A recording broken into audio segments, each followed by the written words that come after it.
जब विष्णु भगवान क्षीर सागर में शयन मुद्रा में रहते हैं तो उनका आराम देने के लिए खुद को धारण किया है शेषनाग के रूप में। उनके नाम से ही उनके विराटत्व का पता चलता है। वो इतने विशाल थे कि स्वयं विष्णु के शरीर को वहन कर पाए थे। मथुरा नगरी में कंस के चाणूर जैसे मल्ल योद्धा को हराया था। प्रबल बल का अधिकारी होने के कारण उनका नाम बलराम रखा गया था।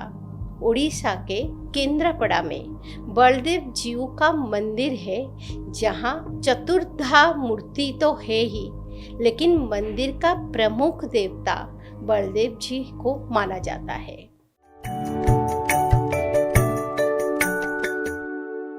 नमस्कार, उदय इंडिया डिजिटल में आपका स्वागत है। मैं हूँ उपाली अपराजिता। आज हम बात करेंगे एक ऐसे चरित्र की जो भगवान विष्णु के साथ साथ हर जन्म, हर समय, हर अवतार में रहे हैं। हम ऐसे भी मान सकते हैं कि वो ईश्वर का अभिन्न अंग है।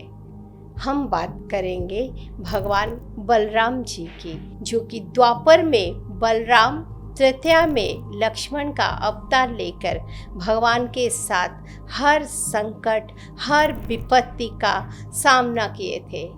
ये अपना संपूर्ण अस्तित्व को परमेश्वर को समर्पण कर दिए थे। जब विष्णु भगवान क्षीर सागर में शयन मुद्रा में रहते हैं तो उनका आराम देने के लिए खुद को धारण किया है शेषनाग के रूप में। उनके नाम से ही उनके विराटत्व का पता चलता है।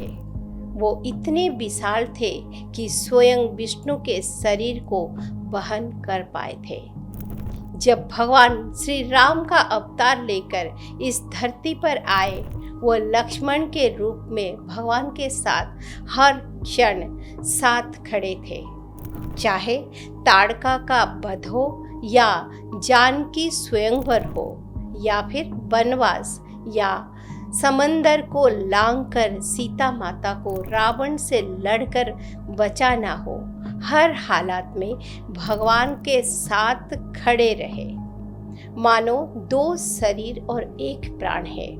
शायद ईश्वर को उनकी निष्ठा देखकर बड़ा दर्जा देने का ठान लिया और फिर द्वापर युग में वो भगवान के बड़े भाई बनकर हमेशा उनके साथ रहे। बाल्य लीला का हर पल निहारते हुए हर संकट में भगवान के साथ रहे।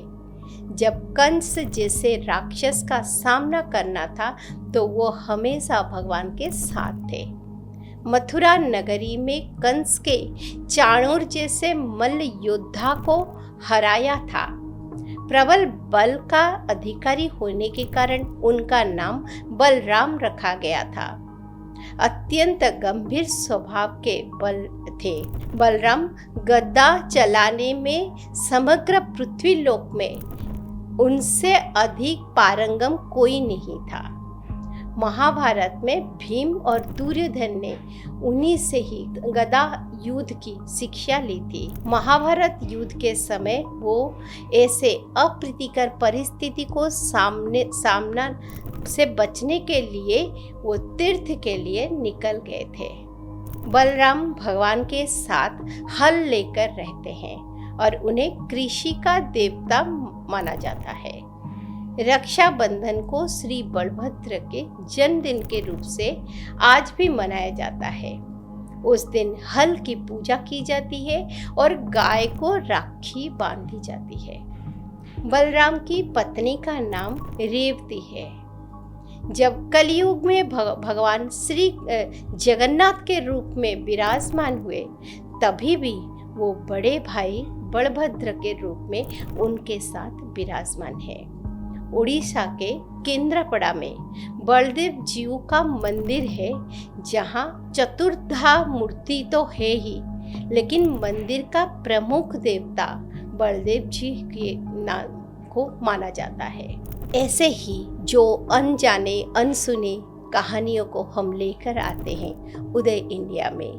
देखते रहिए उदय इंडिया, भारतीय चेतना। जय जगन्नाथ।